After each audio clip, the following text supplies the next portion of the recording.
Hello beer tubers and welcome to another beer review with me, Peter, the master of hoppets. Today, trying some more lager beer. Not just, any old lager, but also a Danish one, a microbrewed or craft brewed Danish one. Because right now is the time to support your local breweries or in general, just craft breweries. It's a very troubling time because of the whole COVID-19 situation. Many breweries in Denmark now are trying to do some kind of sales now that like bars and whatnot are closed, which is a lot of breweries, a big part of their income, and also a big part of a lot of breweries' income is export. So a lot of people are doing in Denmark, or breweries in Denmark are doing like free shipping options, and they're doing discounts and all kinds of stuff. So Britt and I have done a few orders from a few different Danish breweries, so we're going to see a good amount more of Danish beer in the next few weeks during this whole situation, which is awesome. Not only all the hype stuff, that's also going to be there because I still have a backlog of stuff like that we recorded.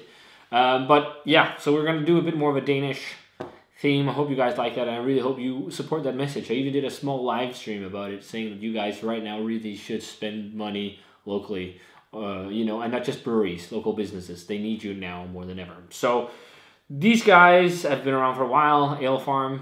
Alefarm is a brewery I haven't reviewed a beer from in quite a while, but with the order, one of the beers we got, actually the only one I have left to review, is their Mycena, which is a collab with White Labs, and I also got this glass. This is so weird having a lager in a glass like this wine glass, but it's so fucking cool. I love that glass. But yeah, this is Alefarm and White Labs Mycena, which is a mushroom. That's there on the label. This is their interpretation of they say a classic lager beer. They don't really state, like, I think on Untappd it said as a Euro Pale Lager, but they don't call it a Pilsner, they don't call it, like, whatever. And they're saying themselves, Casper, who's the founder and CEO, as it says on here, that this is one of the best lagers they've done, and they haven't done one in a long time. This one is hopped with Saaz and Perle, and it's 4.5%. So let's dive on in. I mean, it looks very nice. This glass is just humongous. This is a whole can in this glass. It's crazy. But yeah, it looks great. I mean, very lightly golden yellow color. It's very pale. Very, very pale in color. And it's got a little bit of a haze to it, which is expected, from microbrewers. I'm just trying to see if there's any yeast in the bottom. I can't really see any, but otherwise it's got a nice amount of clarity. Could also be hop haze. And a decent looking, nice white head. Saaz and Perle is like classic Czech and German hops. So this should be very classical stuff. Let's check it out. It smells like very classical stuff. It smells a lot like our house lager, which is very interesting at the brewery I work at. It smells super similar. It's not like as expressively hoppy as a Pilsner, but it has a much more expressive hop character than, say, a Macro. So it's like, I won't say Helles, because I also want too much to be a Helles, but it's like right on the edge, But it's a very nice, it's like you definitely sense Perle in there. It has like that really nice floral bouquet that Perle gives off, and that almost like herbal, slightly almost minty vibe. And then the classic noble hop Saaz is powering through with his like crazy, crazy, it's not crazy, it's a lager, and gentle hopping, but it has that like substantial black pepper, spicy nuance. And then some sweet malt underneath. It's funny though, on the can it says that, I don't know if they just uniformed everything now, so it says like all the ingredients that can be in there, but it looks like this might be made with oats and wheat as well. That might also have been why they didn't call it like a classic Pilsner or whatever.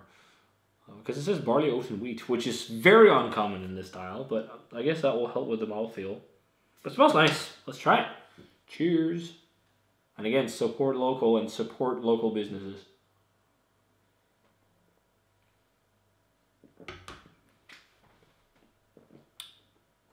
Wow, it really reminds me of our house lager. That's crazy. Funny thing though, it's the same hops. So it's like the exact same hops. It's so similar to our house lager. What the hell? That is fucking such a coincidence. If you blindfolded me, I would think this would be the beer we make in-house. The only big difference for me, though, compared to our house lager,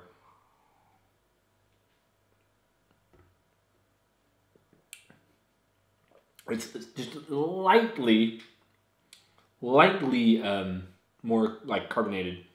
Ours is not like as carbonated, and I think ours has a little bit more of a, just like the slightest hint of sulfur, because I think the slightest hint of sulfur is actually quite decent. But this is like drinking Jomfruhumle from Søgårdsbryghus, pretty much. It's so fun. It's so similar. I didn't expect that at all. But yeah, we use Sass and Perle. Once in a while we also use Tetnang. It kind of depends on what hops we have at hand. And we, at one point we also used Sladik and what was the other one? Sladik and there's another Czech hop. I can't remember which one, but it's fucking similar. It's the same ABV. It's a little bit stronger, but it's like this really floral bouquet, much more hoppy on the flavor than the aroma indicates. So it's more like a Pilsner on the flavor than you know what I said before, like somewhere in between. The flavor presents itself to me more as a Pilsner. They call it like a lager, like an in-between thing, but I think it's more Pilsner-like because it has a substantial amount of bitterness without being crazy, and a nice sweet malt kind of backbone. This is very well done lager, really well done, super clean. Hints of sulfur as well, but nothing crazy. I think that's fitting in the style. And then like this floral expression from the powder hops and the big spicy component from the Sass, the noble hop. It's so funny. It's really reminding me of our beer. It's so funny. But again, you know, that happens even though, like, you know, same hops, shit like that. It's how it is. You often end up with beers that end up being quite similar in the world of craft beer because there's so many breweries and, you know, there's tons of possibilities, but once in a while you get beers that are very similar. And this truly is. Now, personally, I prefer a little more expressive hop character than this. We have another lager in-house, which is more North German inspired, called Pils Not Dead, which at our brewery is hopped with Tetnang is one of them, Hallertau Mittelfrüh, and I think also, well, wait, what did I hop it with last time? It was Tetnang, Hallertau Mittelfrüh. Was it Perle? It might have been, no. I think it might, no, it's Sladik. Sladik. It changes once in a while.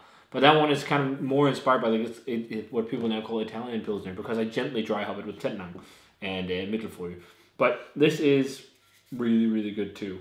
Very enjoyable, easygoing, sessionable stuff. Not like a mind-blowing lager, but just a very well-made one. Very drinkable, very enjoyable. And very classic tasting. So, rating-wise for Alefarm's Mycena, I'm going to go 88. I could have used a little bit more of a hop character. That's my only beef with it. But otherwise, it's just very well made. It'd be fun to see them doing like an attempt at this whole Italian lager, as people are calling it now. But I'm not going to buy into it, and I'm just going to say Pilsner that's been dry hopped instead. Just gently. Because I think that's fantastic. That's really good.